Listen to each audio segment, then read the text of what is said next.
Bonsoir à tous et merci de nous renouveler votre aimable attention.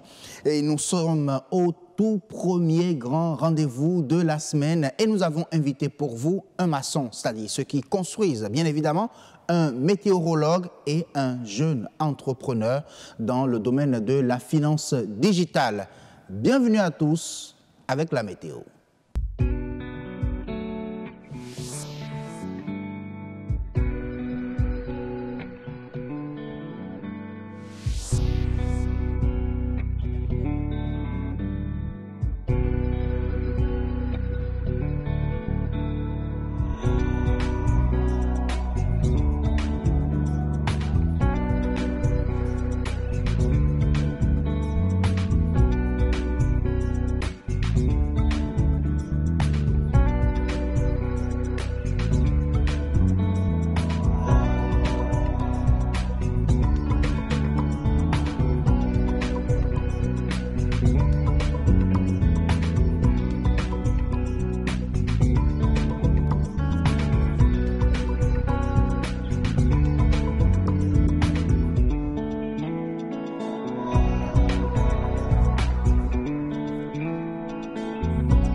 C'est bien sûr le grand rendez-vous et ça parle ce soir de finance digitale avec un événement à venir et qui va réunir bien sûr à Cotonou les innovations africaines.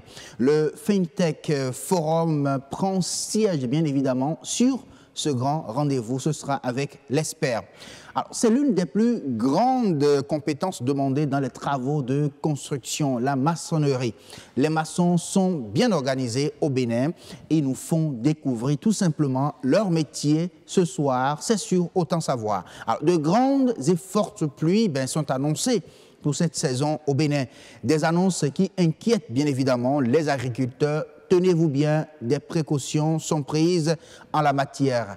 Et un météorologue sera bien évidemment sur ce plateau pour les exposer bien évidemment ces précautions-là sur le plateau du grand rendez-vous. Le journal, c'est à 19h45 sur le grand rendez-vous avec à la présentation ce soir Estelle Pazou. Bonsoir Estelle. Bonsoir Assioum. Alors présentez-nous déjà le principal menu de ce grand rendez-vous, je dirais le journal. Mesdames, Messieurs, bonsoir. Le tricycle est devenu presque une habitude dans les villes du Bénin. Sa conduite reste encore à réglementer pour éviter des cas d'accident. Nous irons ensuite au marché. Là-bas, il y a plein de dames qui vendent la moutarde produite au Bénin. C'est un assaisonnement spécifique de certains mets béninois. Le rhume et la grippe, deux maladies favorisées par la fraîcheur et la poussière. Comment les soigner et comment les prévenir? C'est à suivre à 19h45.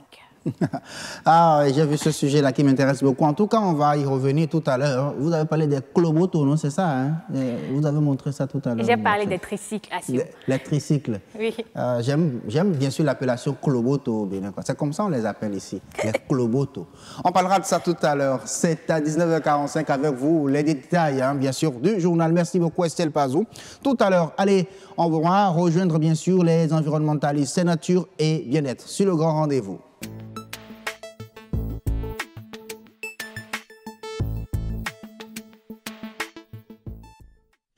Alors aujourd'hui, sur Nature et bien-être, il sera question bien sûr de présenter les précautions prises par le Bénin en matière de gestion des risques et catastrophes. Oui, les risques liés bien évidemment à la saison des pluies. On parlera précisément de risques hydro agricole. C'est ça, oui, c'est ça, Amandine, puisqu'on va vous retrouver tout à l'heure avec votre invité.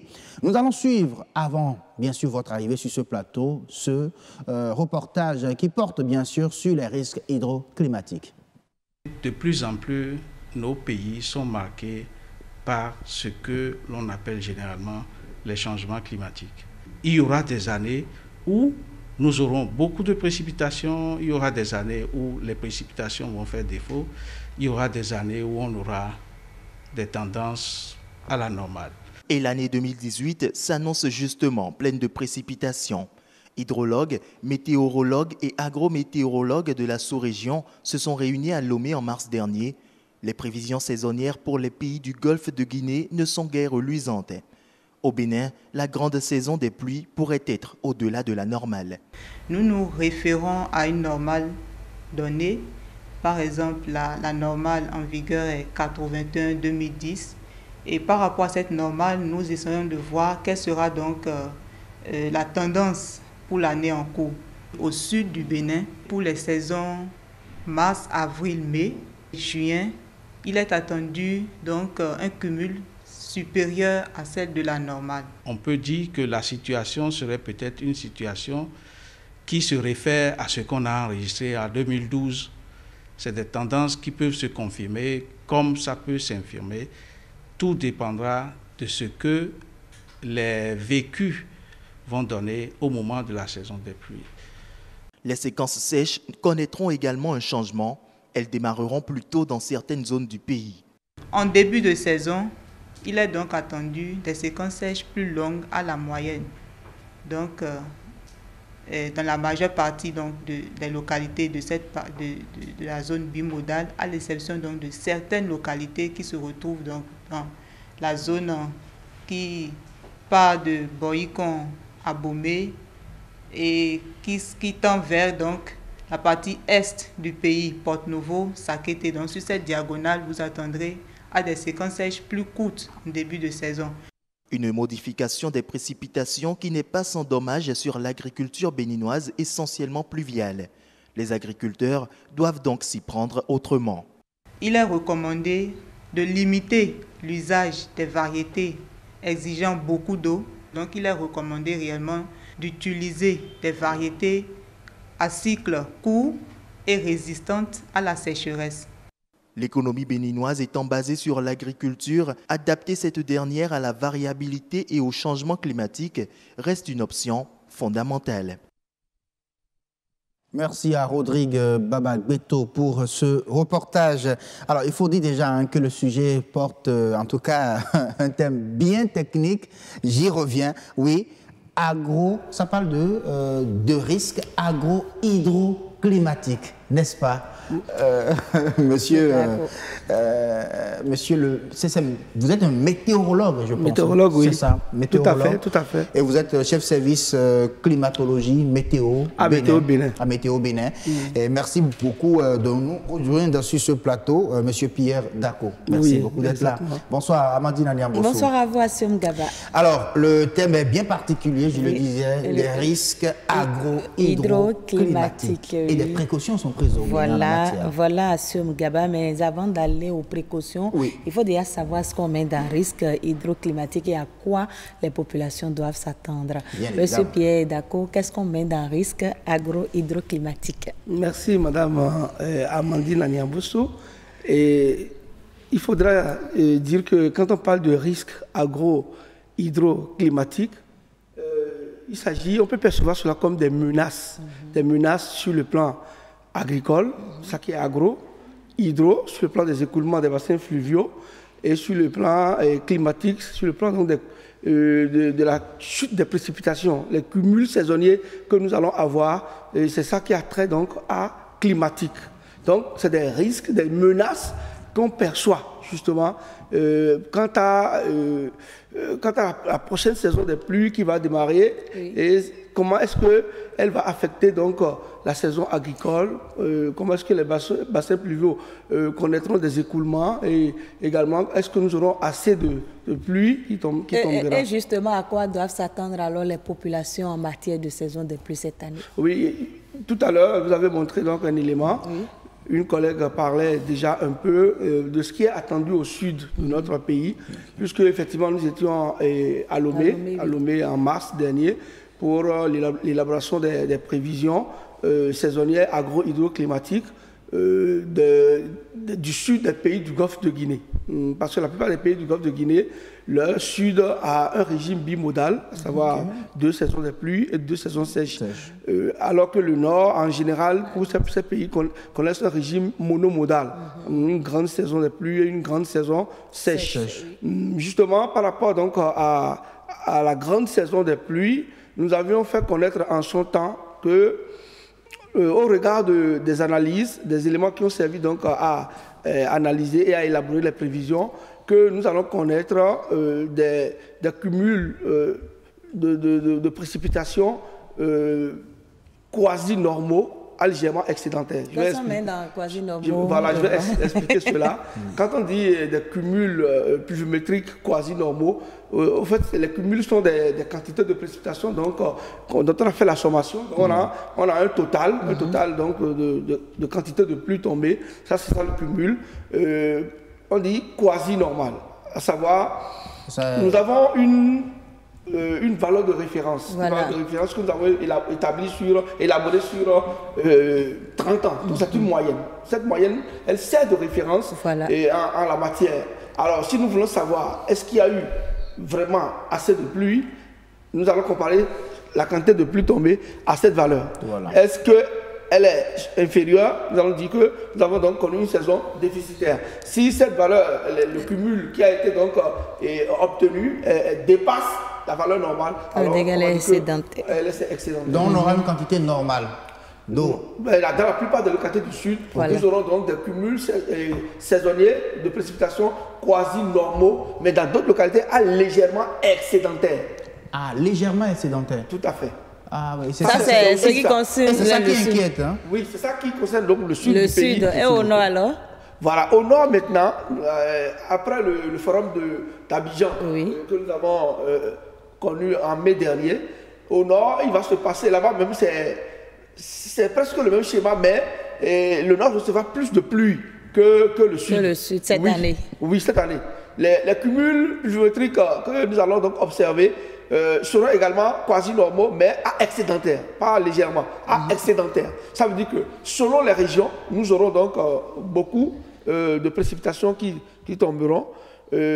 Certaines quantités de pluie observées seront carrément égales à la valeur de référence, à la valeur normale, et d'autres dépasseront largement. Alors, en quoi ça va embêter les exploitations agricoles? Oui, vous savez, il y a sur le plan agricole, il y a ce que nous appelons les variétés de cultures qu'il faudra installer. Il y a des variétés de cultures, certaines cultures qui aiment l'eau, comme le riz. Et s'il n'y a pas assez d'eau, ces cultures-là ne vont pas évoluer jusqu'à maturation, jusqu'à pour donner. Donc, cette saison, elle est bonne pour le riz. Culture, voilà, la culture du riz. Mais il y a d'autres cultures qui n'ont pas besoin de beaucoup d'eau. Le maïs, par exemple. Le maïs, et il y a des maïs de cycle long, 3 mois. Alors, pour un tel maïs, si nous avons assez de pluie, mais si ça déborde, ça peut vraiment dévaster les champs et détruire la culture. Bon, maintenant, il y a des maïs à cycle court, de 2 mois également. Et donc, selon que la saison sera excédentaire ou déficitaire, on conseille que les gens installent donc telle variété, donc soit de maïs ou telle autre variété. Donc c'est un peu ce que nous allons donc demander aux producteurs. Et d'ailleurs même ils auront les conseils auprès des ingénieurs agronomes qui justement sur la base. Quel conseil par exemple vous avez déjà à leur donner? Ce que nous avons à leur donner, cela a trait justement au comportement de la saison. Voilà. Vous savez, lorsque nous disons que la saison des pluies va démarrer, alors, soit elle connaît un départ, si nous prenons la saison du Nord, les prévisions ont révélé que la saison va connaître un démarrage normal ou tardif. Quand on dit normal aussi, c'est par rapport à une période de référence au cours de laquelle les saisons démarrent habituellement. Mais il pleut déjà au nord. Hein, c'est ça que je vous dis. C'est-à-dire, la plupart des localités du nord, la saison n'est plus à son début. Voilà. La saison a démarré déjà. À cette localité. Oui. Mais c'est suivi souvent de ce que nous appelons des séquences sèches, c'est des pauses pluviométriques. Et là, ces pauses-là, elles peuvent être des pauses longues, elles peuvent aussi être des pauses courtes. Alors, l'agriculteur est invité à ne pas se précipiter au regard des toutes premières pluies qui sont tombées pour installer ses cultures. Parce qu'en installant les cultures dans la précipitation, lorsque les pauses pluviométriques vont commencer, il y aura plus d'eau, le stress hydrique, il y aura manque d'eau. Et les cultures qui ont été mises en terre risquent de mourir. Et ils seront obligés de faire ce qu'on appelle des ressemis. Parce que quand la saison va démarrer, normalement, après les pauses pluviométriques, là, alors ils sont obligés donc de faire des ressemis, et ce qui serait une perte. Donc nous leur demandons de ne pas se précipiter lorsque la saison a démarré pour pouvoir installer les cultures, d'attendre, si déjà ils observent cette pause pluviométrique au nord, qu'ils attendent un peu, bientôt. Qu'on observe un peu. Voilà, les pluies vont reprendre encore. Mais ce sera plus fort que ce à quoi on a eu droit. Oui, tout à fait, elle va reprendre et puis ils pourront installer normalement leur culture et sur les avis et les conseils donc, des agronomes, ils vont évoluer avec la saison. Est-ce que vous mettez vraiment à disposition les données que nous obtenons, les résultats des prévisions? Est-ce que les agriculteurs savent réellement que cette année, il y aura ci, il y aura ça, ou bien la sensibilisation se fait juste à la télé? Non. Nous nous employons quand même à faire de notre mieux pour que les résultats parviennent à ceux-là qui doivent l'exploiter. Parce que ça ne sert à rien. On obtient des résultats qu'on garde sur soi, bien qu'on vient seulement dire à la télé, alors que tout le monde ne suit pas à la télé. On a essayé c'est vrai, on est parti de la télé, on a fait donc une certaine vulgarisation, on était donc à la chaîne 1, et également nous avons envoyé les résultats donc vers les ministères sectoriels. Voilà. Oui, ces ministères vont relayer les informations jusque vers la base. On a envoyé ça à l'ANPC. L'ANPC gère les risques et catastrophes. Alors l'ANPC nous a invité la fois dernière, nous étions avec eux, et ils ont voulu comprendre aussi un peu, qu'on leur explique davantage ces prévisions. On leur a expliqué davantage les prévisions. Nous avons, dans les prochains jours à venir, selon ce que nous avions dit, on est en train de projeter, si tout marche bien, un déplacement sur le septentrion. Donc, nous espérons que ça va marcher pour qu'on aille rencontrer encore les gens face à face. Pour mieux leur expliquer ce à quoi ils seront confrontés dans les prochains mois et autres. Exactement. J'espère bien qu'on aura à manger quand même. Hein. Nous aurons à manger. On aura par la grâce de Dieu. Voilà. Parce qu'il ne faudrait pas que ces pluies-là, ces prévisions que vous faites déjà là, nous amènent à connaître la famine, parce que quand les exploitations agricoles sont détruites, c'est que bon, il n'y a plus à manger. Oui, les gens doivent prendre leurs précautions dans certaines zones. Okay. Nous prenons le bassin fluvial du fleuve Niger. Oui. Lorsque vous prenez ce fleuve-là, oui, avec les fortes chutes d'eau que le fleuve là connaîtra, il y aura donc débordement, d'écoulement vers ces affluents. Nous avons 3 affluents du Niger qui descendent sur le Bénin. Nous avons la Libori, le Békou et la Sota. Alors, ces 3 affluents connaissent donc des écoulements excédentaires. Et quand on dit écoulement excédentaire, débordement des eaux vers les champs. Voilà. Les gens doivent tenir compte de ça pour éviter d'abord que les êtres humains soient victimes de l'inondation. Voilà. Les animaux également. On va pas les installer dans les zones inondables. Maintenant, pour ce qui concerne les champs, ils doivent faire attention pour que surtout les cultures qui n'aiment pas l'eau ne soient pas donc installées à proximité donc des affluents. Ces affluents-là. Le coton est là. Nous croyons que ça c'est notre or blanc et ça génère beaucoup de revenus pour nous. Nous croyons qu'ils vont prendre des précautions qu'il faut pour éviter que le coton aussi soit noyé. Voilà. Vraiment. Parce qu'un coton noyé n'est plus exploitable. Exactement. Ça c'est clair. Tout à fait. Et donc, restez loin. Merci beaucoup, Amadine. Merci à M. Dako pour la disponibilité. Oui. Je vous en prie. On est toujours donc à votre service. Oui. Vous pouvez toujours nous faire appel à tout moment. Voilà. Merci en tout cas de vous être mis au service de nos agriculteurs. Merci beaucoup. À travers, bien sûr, cette émission. Merci beaucoup. Je vous en prie. Et donc, vous comprenez, chers agriculteurs, restez loin des affluents, des cours d'eau, puisque on en aura en tout cas en quantité. Bon, l'ESPEL a dit c'est ce serait excédentaire en tout cas pour cette saison. Compris donc, quand on a les prévisions, on sait déjà comment donc les gérer. Alors, autre événement à venir au Bénin, ce sera bien sûr le FinTech Forum de Cotonou. On en parle. On parle bien sûr de finances digitales avec l'expert de ce jour.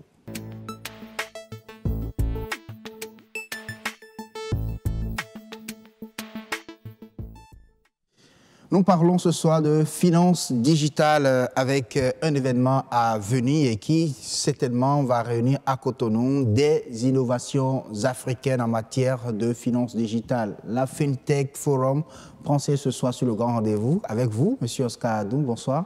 Bonsoir. Merci d'être là. Oscar Adoum, il est entrepreneur de métier et organisateur de Cotonou FinTech Forum, cette édition, l'édition 2018 qui va venir.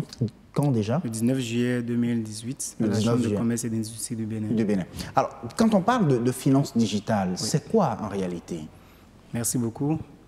Alors, déjà, je suis co-organisateur de l'événement. D'accord, merci. Alors, finance digitale ou FinTech, comme on le dit aujourd'hui, c'est toutes les technologies numériques qui sont utilisées pour bousculer la tradition, c'est-à-dire le moyen usuel des paiements. C'est de façon simple ce qu'on peut en dire justement sur la finance digitale. Donc, ça bouscule les habitudes et ça dit le fait qu'on aille souvent vers les banques de façon traditionnelle, ces habitudes-là seront bousculées. C'est ce que vous voulez expliquer? Enfin, ce qu'on met dans bousculer les habitudes, c'est que ça vous aide tout simplement. Par exemple, pour éviter les longues files d'attente dans les banques, pour juste un retrait, depuis votre smartphone, vous pouvez déjà effectuer le retrait. D'accord? Là, ça bouscule déjà une habitude. Et le but visé, c'est de faciliter justement, comme je l'ai dit, les transactions financières. Donc, vous avez votre argent dans votre portable, vous bougez avec à tout moment. C'est ça? Portefeuille et mobile. Tout simplement. Exactement. Je comprends. Donc, c'est ça, la finance digitale, en fait. Et donc, mettre les technologies de l'information et de la communication au service de la finance, si vous voulez, ou de banking, si vous voulez. Aujourd'hui, ce n'est plus l'argent en version physique, n'est plus pour autant circulé. C'est plutôt l'argent en version numérique qui est circulé. Alors aujourd'hui, si vous voulez évaluer le Bénin en matière de finances digitales, on est à quel niveau selon vous? Est-ce que ça a vraiment évolué? Est-ce que ça prend au Bénin? Au début, il fallait beaucoup de communication pour amener justement les gens à pouvoir prendre conscience du fait qu'ils peuvent tout faire à distance, ou du moins presque tout faire quand même à distance. Donc, la sensibilisation continue, mais c'est en train d'entrer dans les habitudes des Béninois. Et c'est pour cela, justement, que vous allez voir, nombreux sont ces fintech, ces startups-là, qui réfléchissent justement dans ce sens pour proposer des solutions, des API, pour toujours faciliter cette transaction financière-là. Est-ce que vous pensez qu'un de ces quatre, ou peut-être dans quelques années, que le Bénin va passer complètement à l'utilisation de la monnaie digitale en quelque sorte, et abandonner le fait de garder les sous de façon physique au Bénin en matière de commerce? Parce qu'aujourd'hui, on constate également que ça prend au niveau de certains supermarchés où vous pouvez payer directement avec peut-être votre argent dans votre portable et autres. Pour ma part, comme je l'ai tantôt dit, ça a commencé. Et c'est pas évident, même à la longue, d'accord, pour ma part, bien sûr, c'est pas évident qu'on en vienne à du tout numérique. C'est-à-dire un portefeuille mobile, tout simplement, c'est pas évident. Regardez déjà le taux de pénétration des banques dans les milieux reculés, c'est même pas encore ça.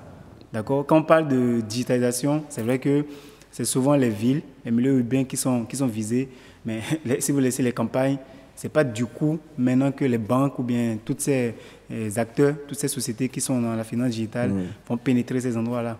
Donc, ce n'est pas pour aujourd'hui. Quel avantage les pays ont à adopter la finance digitale, en fait? Justement, c'est un des moyens les plus sécurisés de circuler avec l'argent. Je n'ai rien sur moi, là, ici, par exemple. Tout est sur mon mobile. Donc, comme je viens de le dire, c'est sécurisant de ne pas avoir de l'argent physique ce soir. Celui qui veut me voler vient, mais il ne trouvera rien sur moi. Il trouvera que votre portable. Que mon portable, il n'a qu'à le prendre justement, mais c'est sécurisé. Il n'a pas les codes, il n'a rien. Exactement. Pour avoir accès à cela. Donc, c'est beaucoup plus l'option sécurité qui est visée dans l'adoption, bien sûr, des finances digitales. Sécurité, performance et puis rapidité des opérations. Parce que, indépendamment de ma position géographique, je peux effectuer une opération de transaction, un envoi à quelqu'un qui est à Washington. Ben, c'est rapide. C'est très rapide. C'est très rapide. Donc, la finance digitale a plus d'avantages que la finance de façon traditionnelle, le banking de façon traditionnelle, c'est ça? Exactement. Et aujourd'hui, toutes ces structures-là n'ont même pas le choix que de se digitaliser côté finance. Autrement, on va les appeler les vieux du 21e siècle. Est-ce que nous avons vraiment les compétences au Bénin pour pouvoir mettre en œuvre cette finance digitale-là, faire adopter cela et de façon efficace au Bénin? Justement, avant, la plus grande partie des entreprises qui ont adopté ces systèmes-là, ils ont recours à des start-up étrangers. Oui. D'accord? Mais depuis un bon bout de temps, nous avons remarqué que les Béninois travaillent, certes dans l'ombre, mais on a besoin de rendre visibles leurs œuvres. D'où est la naissance d'une kyrielle de start-up qui opèrent dans la finance digitale. Ah oui, on en a plusieurs au Bénin. Oui, on en a assez actuellement au Bénin. Donc vous-même, je sais que vous avez gagné le premier prix de FinTech Forum. Oui, le premier prix de Cotonou FinTech Forum, première édition. Et le deuxième prix à Africa FinTech Forum, c'est le contest africain à Abidjan en 2017. Alors, quelle a été votre innovation pour vous? Qu'est-ce que vous avez proposé pour pouvoir gagner ce deuxième prix-là? Nous avons proposé un système qui est très simple. Je ne vais pas tout dévoiler ici. Oui. Voilà. C'est tout simplement, c'est pour aider les banques justement à plus pénétrer le marché. D'accord? Et nous avons dénommé la solution EA Bank Money, qui s'apparente à du MTN Mobile Money, mais adapté aux banques, tout simplement. OK.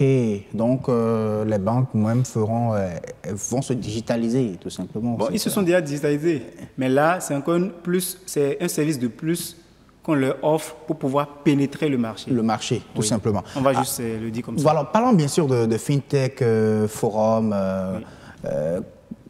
C'est quoi en fait cette organisation-là? Et ça consiste à faire quoi? D'accord. Cotonou FinTech Forum, d'accord, c'est à sa première édition, je vais dire. Première édition. Mais vous aviez gagné l'année dernière, c'était dénommé Cotonou FinTech Tour. Et c'est à ça que j'avais gagné. OK. Et Cotonou FinTech Tour, en fait, c'était tout simplement une compétition pour déceler les meilleures startups du Bénin dans la finance digitale. OK.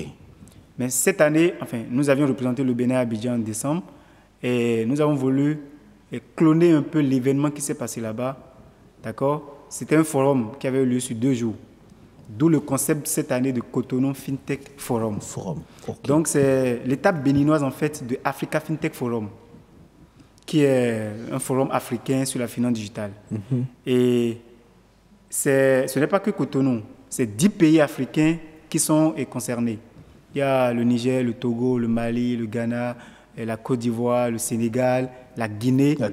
Voilà, le Burkina Faso et le Bénin qui organisent justement ce forum dans tout le pays.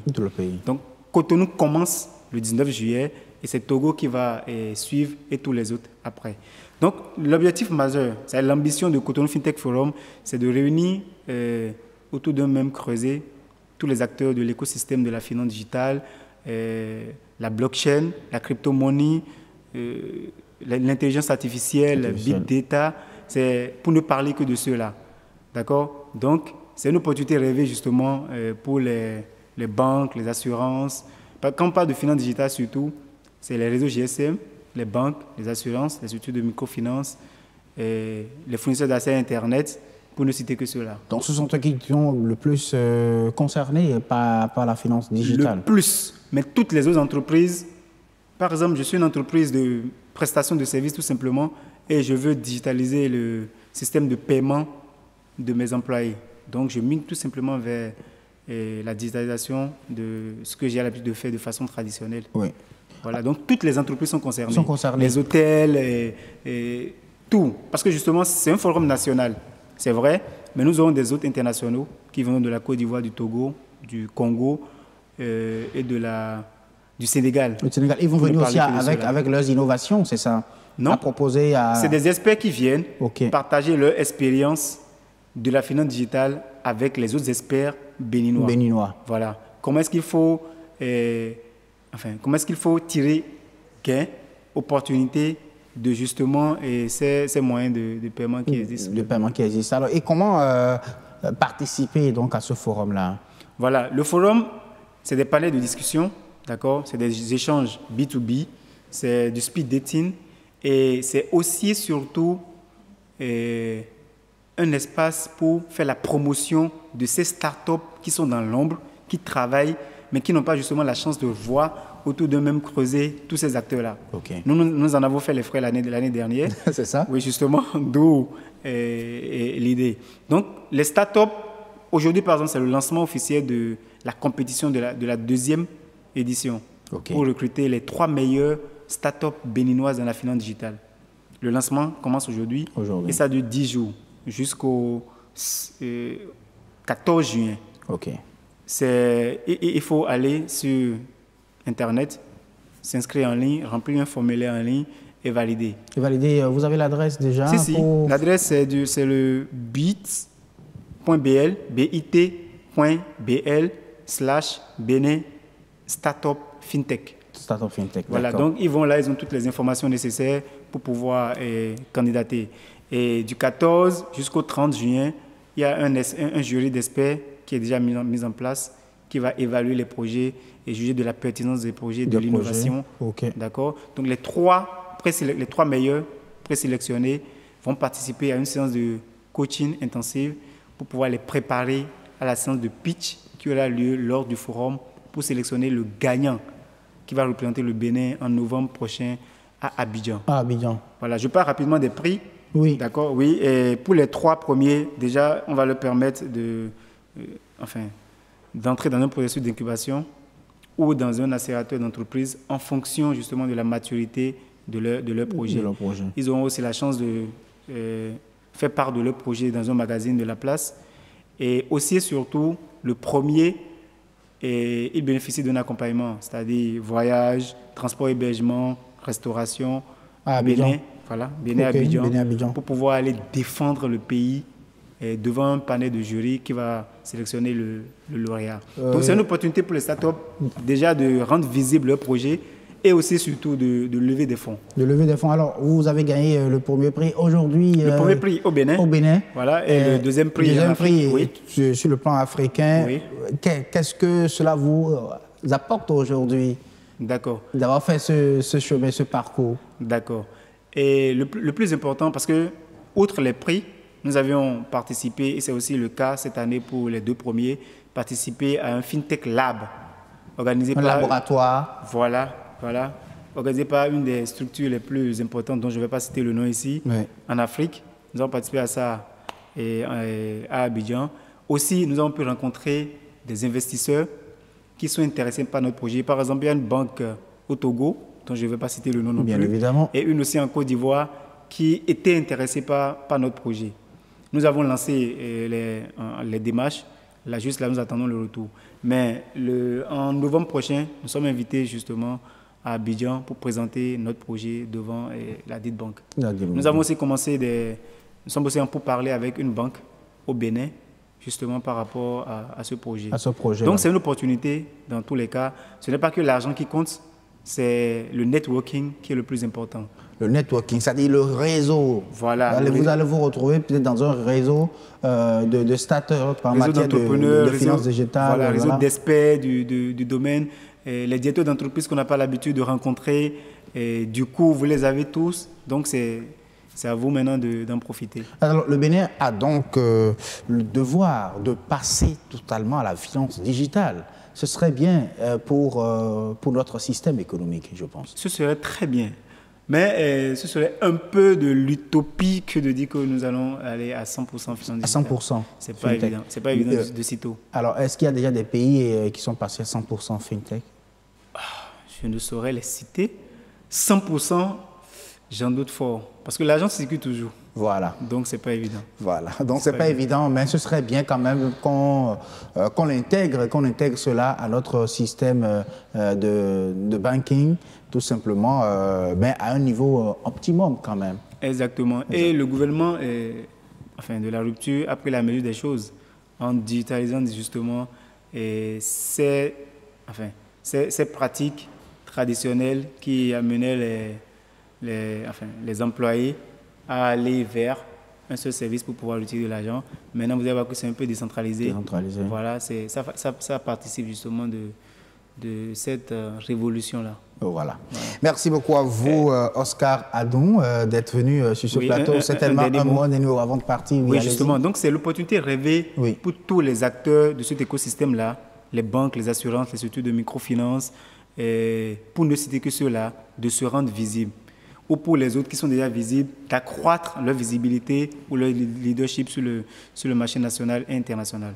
Donc, je profite justement pour remercier le ministère de l'économie numérique et de la communication qui parraine justement l'événement, la Chambre de commerce et d'industrie du Bénin qui hôte l'événement, la Fondation de l'Université d'Amon Calavi, BTEC Space, le RENATEB qui est le réseau des entrepreneurs. On va revenir à tout ça. Sans oublier Alessi qui est le promoteur africain justement du forum. Voilà. Merci beaucoup à vous, Oscar Adon, d'être venu. On comprend tout simplement que la finance digitale est très, très importante, en tout cas pour les pays africains, et un pays comme le Bénin qui a déjà compris, en tout cas, l'intérêt de l'intégration de l'intégration de la finance digitale dans son système économique en commençant déjà par décentraliser le système de financement. Merci beaucoup à vous de nous avoir suivis. On passe bien sûr à autre chose sur ce grand rendez-vous. On va retrouver les maçons. Oui, très important en tout cas en matière de construction, des travaux de construction, partout même dans le monde, ils sont reconnus. Mais comment sont-ils organisés au Bénin? C'est à cette question que nous allons répondre sur Autant Savoir.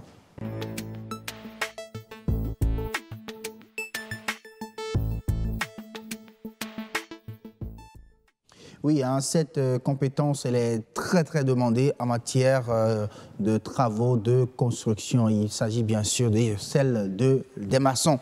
Alors, les maçons sont organisés bien sûr au Bénin, mais comment? On va le découvrir dans un instant. Et juste derrière ce reportage, c'est Herman. À la force de ses bras, Félicien manie sa pelle avec dextérité. Sur ce chantier, il est un des ouvriers. Il n'est ni diplômé d'un lycée technique, encore moins d'une université de formation en génie civil. Pourtant, il exerce le métier de maçonnerie, une ingénierie qu'il a appris sur le tas. C'est depuis mon bas âge que j'ai toujours eu un penchant pour la maçonnerie. Au début, mes parents n'en voulaient pas. Mais sur mon insistance, ils ont fini par m'envoyer en apprentissage. J'y ai fait 7 ans avant de prendre mon diplôme.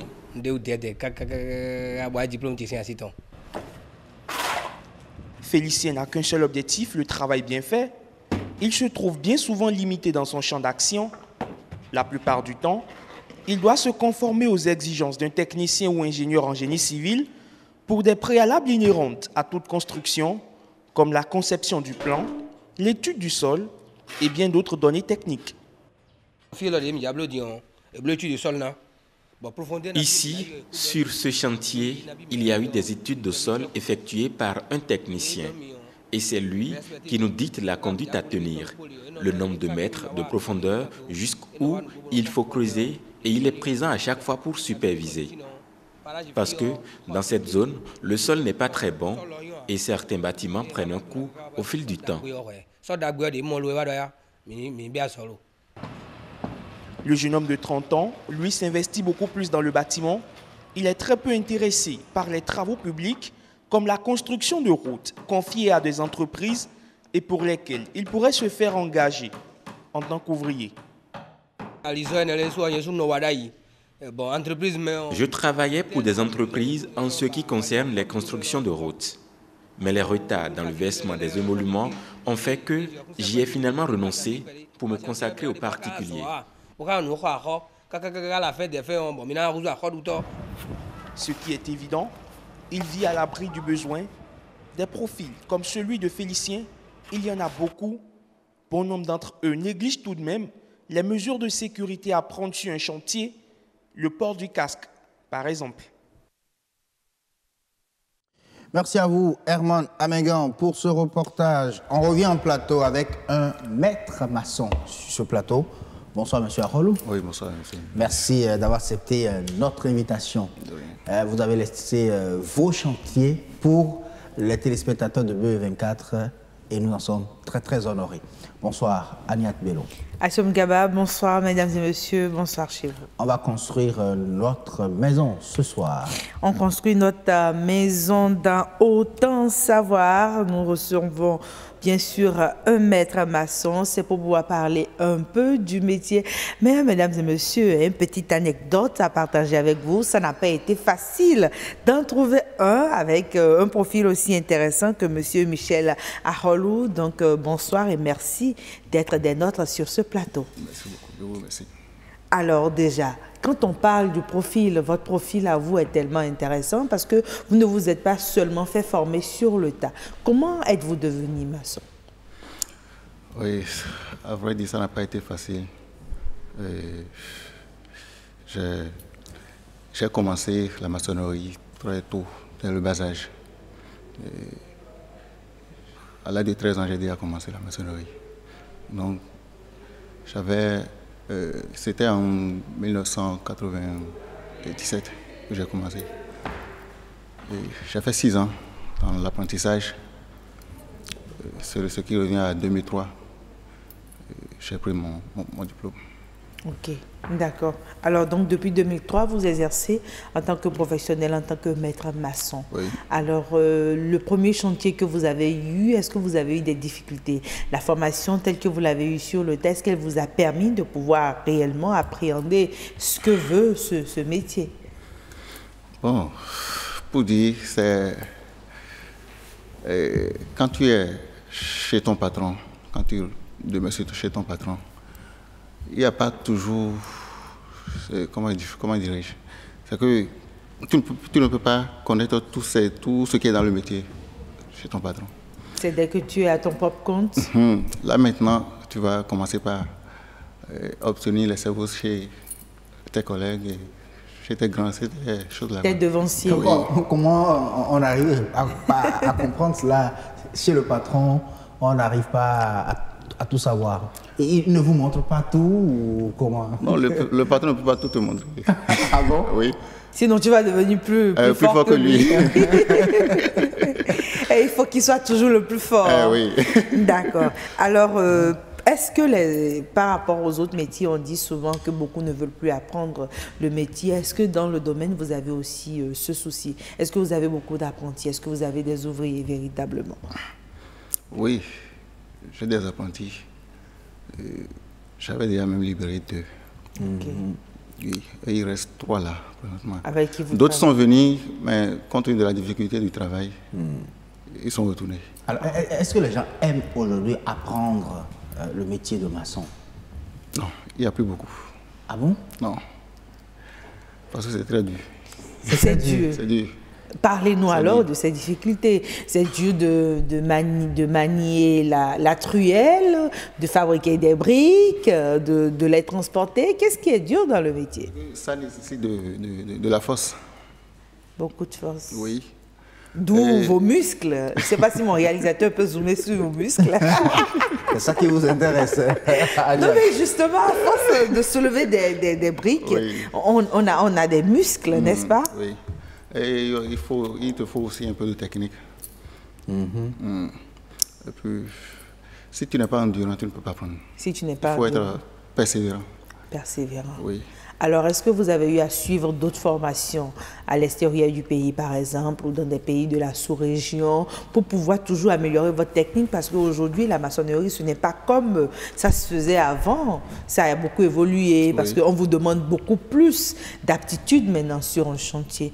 Est-ce que vous avez l'impression de pouvoir toujours suivre? Bon, moi, je n'ai pas été à quelque part pour obtenir... je suis toujours resté dans notre chose là. D'accord, oui. Ok. On pourra continuer sur ce plateau à Somgaba. On nous annonce le journal ou nous avons encore quelques minutes? Bien évidemment, oui, on va y aller. On va retrouver Estelle Pazou dans un instant pour, bien sûr, le journal. Et en tout cas, je vais revenir avec beaucoup de questions pour notre invité parce qu'avec lui, je voudrais quand même savoir si c'est vrai que les maçons béninois sont les meilleurs de la sous-région.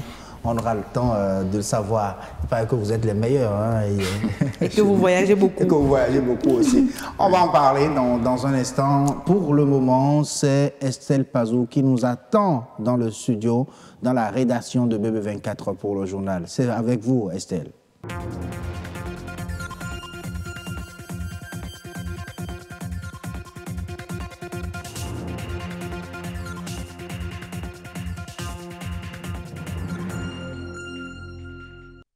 Bonsoir à tous et bienvenue dans ce journal sur BB24. C'était plutôt rare, il est devenu fréquent et même normal. Le tricycle est désormais un moyen de transport comme tout autre au Bénin, mais sa conduite n'est pas encore réglementée.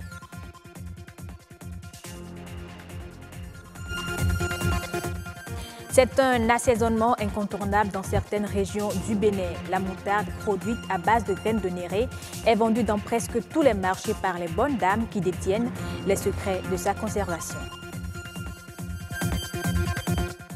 Et puis le rhume et la grippe, deux maladies qui sévissent en temps de poussière et de fraîcheur. Cause, traitement et moyens de prévention, c'est à suivre dans ce journal.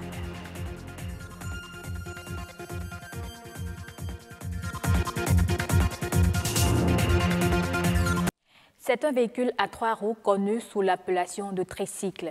Il est souvent utilisé comme moyen de transport des marchandises. Son couloir de circulation est le même que celui des motos à 2 roues, très utile pour les usagers. Le tricycle est désigné comme la cause de plusieurs accidents de circulation. Le Centre national de sécurité routière revient sur le sujet et parle des dispositions et des conditions de conduite du tricycle. C'est dans ce reportage signé Maleni Thibozo et Mathieu Sokeno. Communément appelés cloboto, les tricycles sont des moyens de transport qui atténuent les peines des populations. Ceci en transportant des marchandises et des personnes.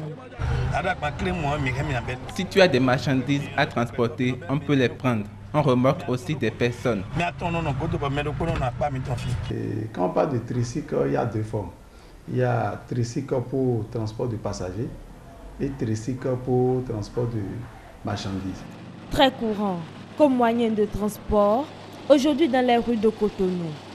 Et pourtant, les conducteurs de ces engins ne disposent pas d'un permis de conduire approprié. Permis de nos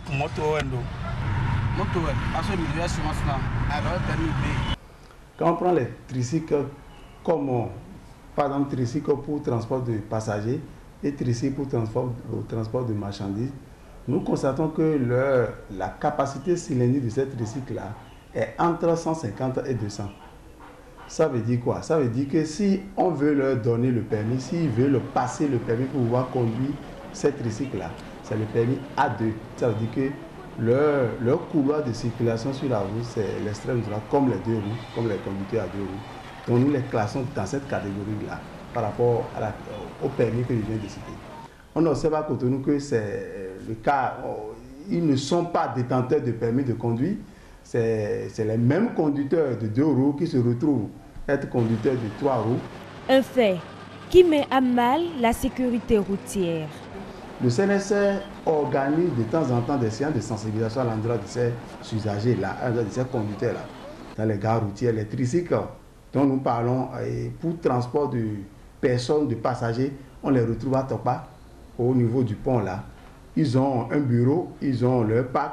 Nous allons régulièrement sur les packs pour les sensibiliser par rapport à la conduite sur la voie, par rapport à comment partager la route avec les autres usagers de la route. Les tricycles, les conducteurs de tricycles pour marchandises, c'est difficilement qu'on a accès à eux. Eux autres n'ont pas de pack de regroupement. Ça fait que nous avons des difficultés à les atteindre. nous sommes en train de réfléchir par rapport à la chose parce que nous avons vu que cette mode, ça a commencé par se développer à Cotonou. Les tricycles dont nous parlons, nous allons les mettre, ils vont commencer par faire la vie technique. Nous sommes en train de penser à ça. Et par rapport à ça, nous allons mettre les deux ensemble. C'est-à-dire que quand ils viennent faire la vie technique, nous les obligeons à aller passer le permis de conduire pour avoir la catégorie conforme. Rappelons que c'est seulement en 2016 que le Centre national de la sécurité routière a commencé par tenir compte des cas d'accidents causés par les tricycles. Puisqu'avant, il n'était pas vecteur d'insécurité routière. Faite à base de moutarde, à base de néré, voilà, la moutarde au Bénin est un produit agroalimentaire traditionnel. Elle est utilisée comme assaisonnement dans la cuisson de bon nombre de repas. Beaucoup de Béninois apprécient la moutarde. Ils détiennent même des méthodes de conservation qu'ils reçoivent des revendeuses. Affiti, la moutarde à la béninoise, c'est un reportage de Léonida Onzo et Igor Ayoso, présenté par Nadège Sané. Communément appelée Affinity au Bénin, la moutarde locale fabriquée à base de graines de néré est un produit agroalimentaire très prisé. Les procédés de fabrication diffèrent d'une région à l'autre et selon l'origine ethnique des productrices. En conséquence, plusieurs variétés de ce condiment odorant s'offrent sur le marché.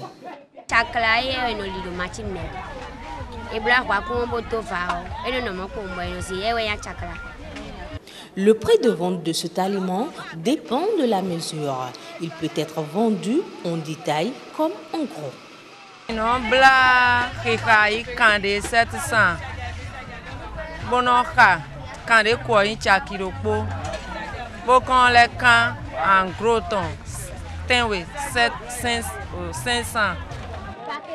Des moyens pour conserver ce produit ont été développés par cette femme.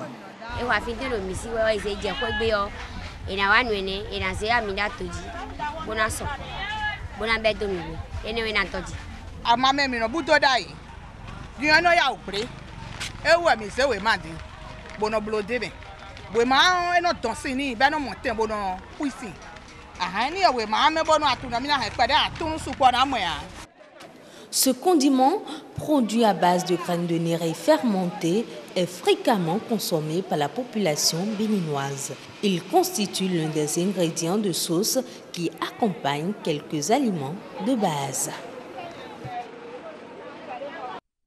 À l'ère des nouvelles technologies, préserver son identité est très important, ce qui pousse certaines personnes à opter pour les pseudonymes. D'autres préfèrent carrément l'anonymat. Dans les deux cas, impossible de connaître la véritable identité de son interlocuteur. Dans ce reportage que vous allez suivre, un ingénieur des systèmes d'information lève un coin de voile sur le pseudonymat suivi de l'appréciation de quelques internautes. L'anonymat ou le pseudonymat, deux concepts en vogue sur les réseaux sociaux, mais dont les utilisateurs ne font pas forcément attention. Un spécialiste du domaine nous donne une explication précise. L'anonymat, c'est tout simplement la faculté de quelqu'un à pouvoir surfer sur Internet en dissimulant tout simplement son identité.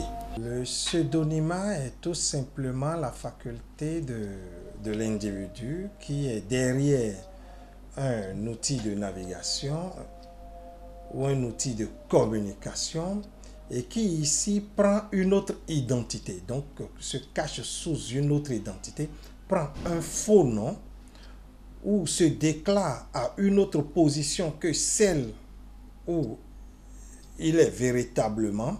On dira qu'il est en train de naviguer sous pseudonymat. Donc en prenant un nom qui n'est vraiment pas le sien, qui est un faux nom.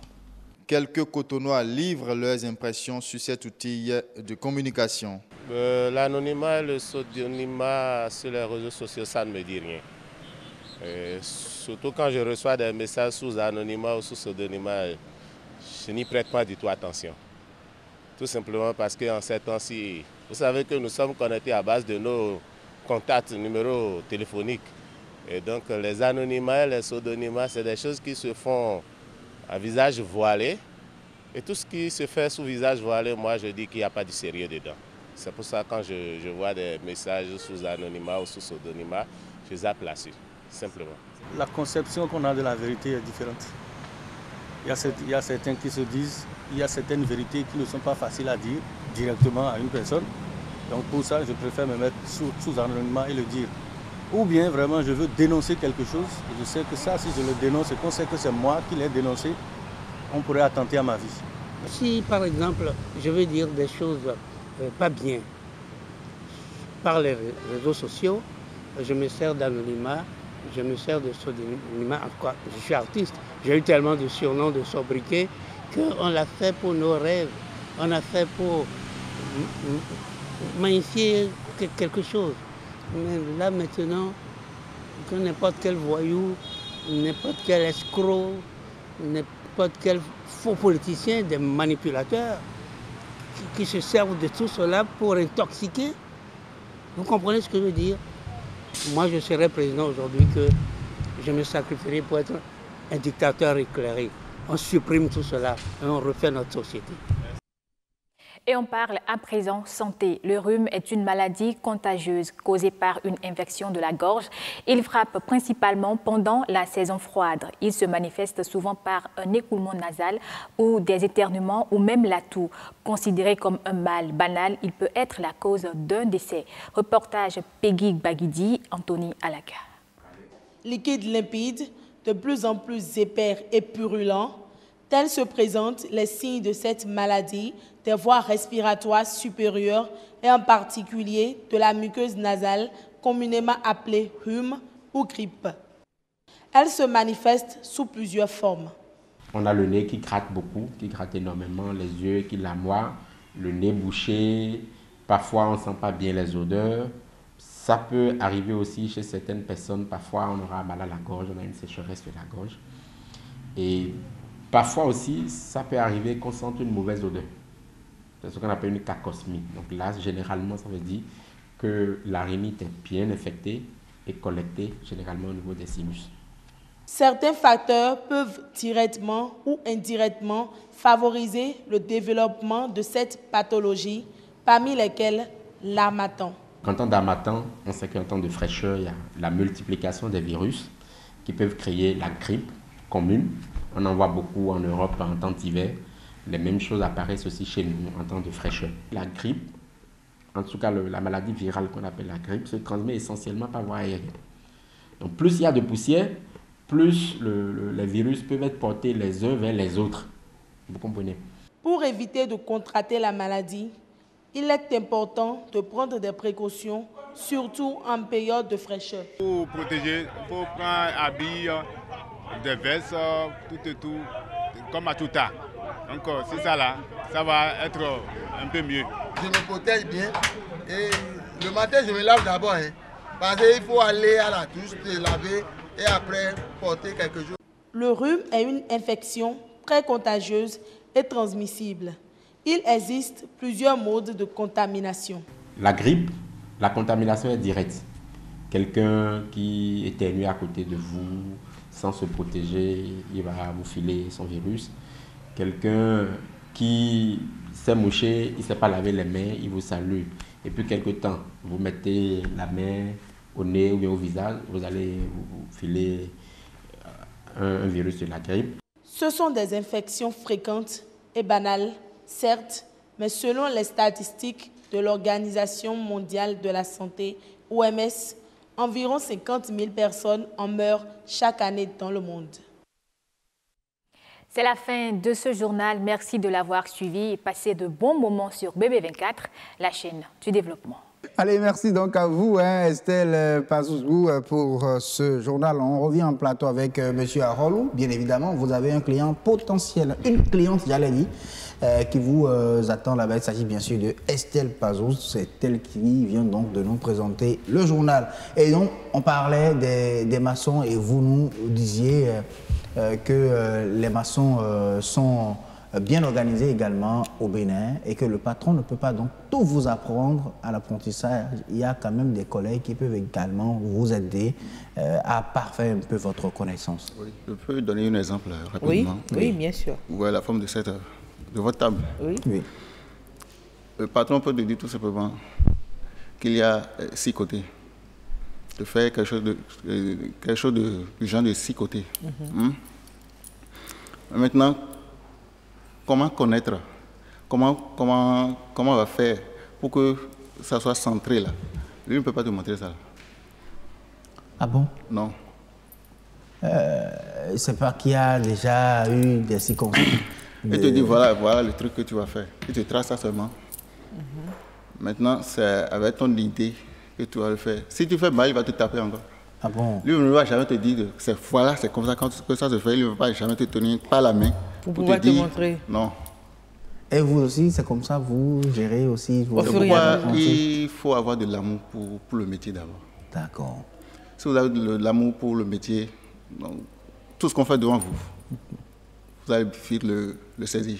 Mais justement, vous parlez d'amour, vous parlez de passion, vous le dites si bien. Mais je me demande, qu'est-ce qui vous a attiré dans la maçonnerie, au fait?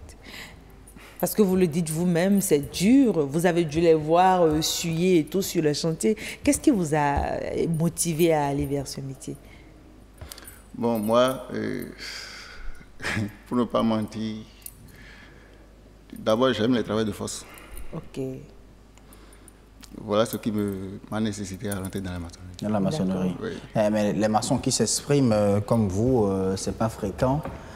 Agnat, je vous félicite déjà d'avoir pu dénicher un maçon qui s'exprime quand même bien et qui parle et qu'on comprend. Sans complexe et devant la caméra, s'il vous plaît. C'est pas facile. Je vous félicite déjà, Monsieur Arolou, pour cela. Alors, il est dit que les maçons béninois sont les meilleurs. Quand on parle du Togo, des pays de la sous-région, il paraît que vous êtes les meilleurs. Comment? Est-ce que c'est vrai déjà? Oui, c'est vrai. C'est vrai? C'est vrai. Et qu'est-ce qui prouve cela? C'est parce que vous êtes sollicité dans les autres pays? Vous voyez, dans notre pays, oui, on dit que la maçonnerie, c'est un travail de pauvre.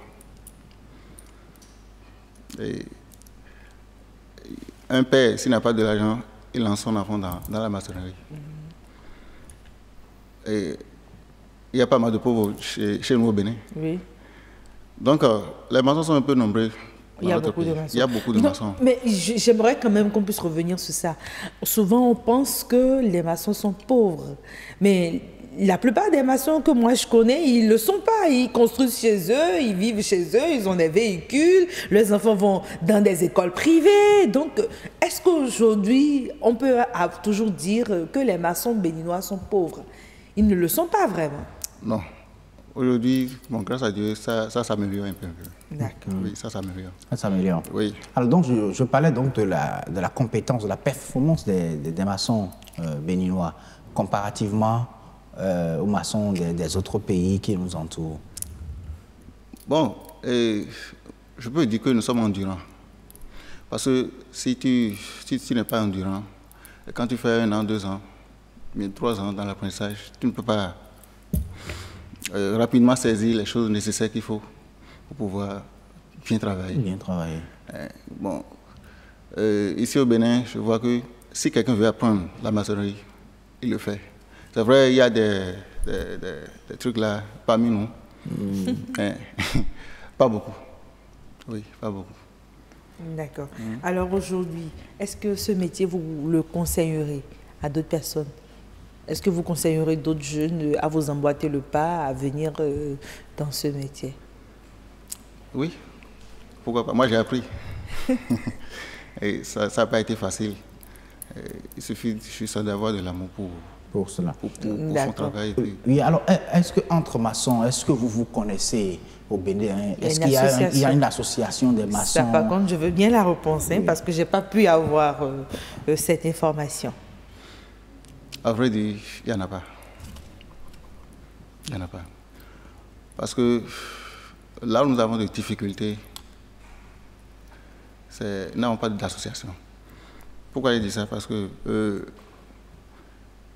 tu peux faire un truc de 100 francs. Le client peut te dire, ah, moi il y a 100 francs, alors que toi tu lui as dit 200. D'autres viendront après toi te dire que même si la main sont 15 francs, Il va lui faire ça. Il n'y a pas une uniformisation au niveau des prix, voilà. Une harmonisation, ça. Comme dans la plupart des autres métiers. Donc chacun dicte sa loi. Oui. Donc si c'est ça, c'est qui rabaisse un peu les maçons aujourd'hui. Sinon, c'est un métier, bon, ça donne. C'est un métier qui donne. Oui, ça donne. Vous êtes à peu près à combien de chantiers par mois? Combien de chantiers un maçon peut gérer par mois? S'il s'organise bien, le seul peut gérer 4-5 chantiers. 4 à 5 chantiers. Par mois, oui. À la fois. Et quand il finit, c'est quand même des C'est sûr. Alors, est-ce que vous savez qu'aujourd'hui, dans nos lycées, nous formons au métier de maçon? Aujourd'hui, la maçonnerie ne s'apprend pas que sur le tas. C'est possible d'aller dans un lycée, après peut-être le BEPC ou même déjà à partir des premières années pour apprendre le métier de maçon. Est-ce que pour vous, si cette opportunité existait, vous l'auriez saisie? Vous voulez parler de la théorie? Oui, de la théorie et de la pratique, oui. Ok. Je vais dire la pratique diffère toujours de la théorie. Quand on parle de la pratique, c'est autre chose. La théorie aussi c'est une autre chose. Parce que c'est sur le chantier qu'il y a le travail. Le maçon. Quand tu as la truelle en main, en train de travailler, là on saura que c'est un maçon. Ce n'est pas dans une salle de classe pour vous. Non. Mais dans nos écoles aussi, ils font la pratique. Oui, hein, ça c'est vrai. Alors, si vous voulez, Aniette Bello, on va revenir sur ce sujet-là, concernant bien sûr les maçons, parce que ça m'intéresse. Demain, on en parle encore. Moi, j'aurais voulu qu'on compare les deux systèmes, c'est-à-dire l'apprentissage direct, apprendre sur le tas, et aller également dans les lycées. Est-ce qu'il faut mettre les deux systèmes d'apprentissage ensemble? On verra ça. Vous êtes d'accord qu'on mette les deux systèmes ensemble, non? Théorie et pratique. Oui, oui. Ce serait bien. Ce serait bien. Voilà. Merci beaucoup à vous. Merci également à vous, à Aniette Bello. À très bientôt. Oui. Là, autant savoir, terminus, on passe bien sûr à l'actualité sur la toile. Bien sûr, c'est ActuWeb sur le grand rendez-vous.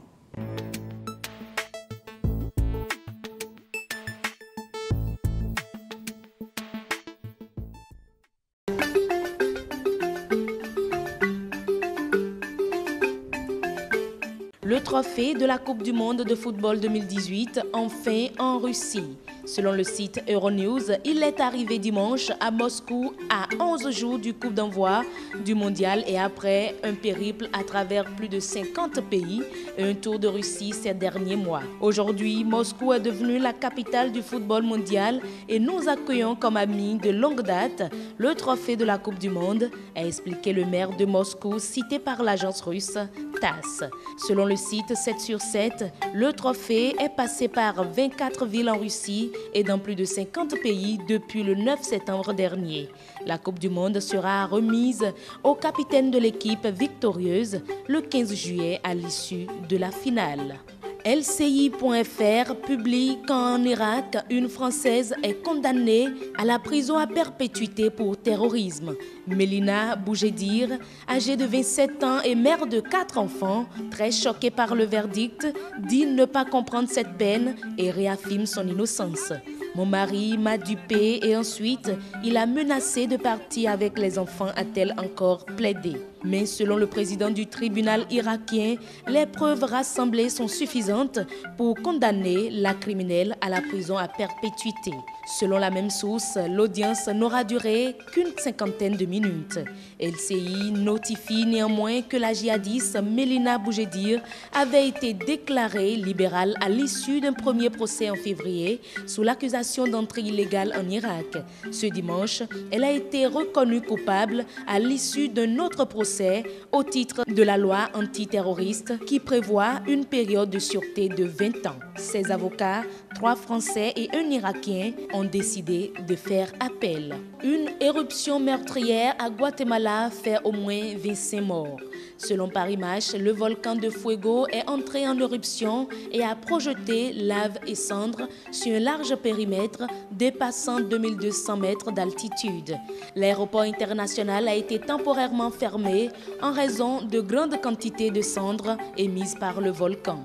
Aux conséquences de l'éruption est venue s'ajouter une pluie intense qui, en se mélangeant aux cendres volcaniques, produit une substance qui affecte les voies respiratoires et pollue les cultures et les cours d'eau. Le site de France 24 publie quant à lui que le pays est en alerte orange. Mamadou Gassama obtient son titre de séjour à la préfecture de Seine-Saint-Denis, selon LCI Info. Mais Ayen El, lui, se voit aujourd'hui notifier une obligation de quitter le territoire français. Le jeune Tunisien de 25 ans a sauvé en avril 2015 2 enfants dans un incendie à Fos. À l'époque, il a été reçu par le maire de la ville et reçu une médaille pour acte de bravoure. Selon Europe 1, le jeune Tunisien est sommé aujourd'hui de quitter le territoire français. Ayen, sans papier, ne s'attendait pas à se voir notifier une obligation de quitter le territoire français. Son avocat tente un recours pour cet acte de bravoure oublié. Selon la préfecture de Val d'Oise, contactée ce dimanche, si les éléments confirment un acte de bravoure et altruiste, alors il n'est pas exclu de réétudier la situation de Ayen El. Pour terminer l'actu web de ce lundi, sur Le Monde Afrique, on peut lire en Tunisie, au moins 48 migrants sont morts dans un naufrage au large de Sfax. Selon le site, c'est un nouveau drame en Tunisie qui met en lumière le coût humain d'une émigration clandestine en plein essor vers l'Italie. Ces 48 migrants se sont noyés dans la soirée du samedi 2 juin à la suite du naufrage d'un chalutier en route vers l'île italienne de Lampedusa. Le bilan à ce jour devrait malheureusement s'alourdir à plus de 100 morts selon le colonel-major Sagama, car le nombre total d'occupants du bateau était d'environ 200 personnes selon les témoignages des 68 rescapés, dont 60 Tunisiens. Assioum Gaba, mesdames et messieurs, merci de nous avoir suivis.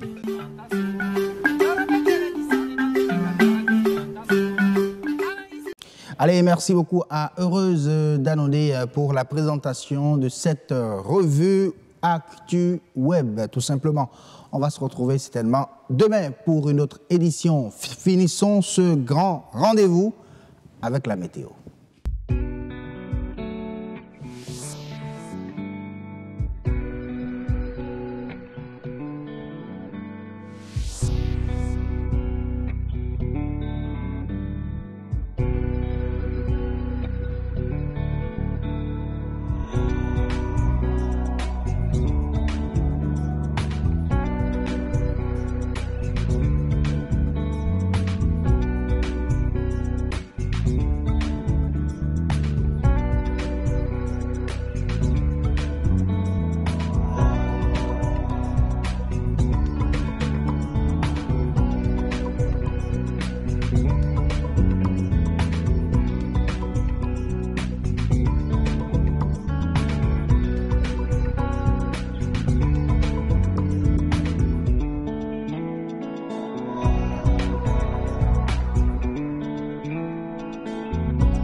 Allez, c'est maintenant que nous quittons tout simplement les lieux de ce premier grand rendez-vous. On y revient demain. Bonne soirée.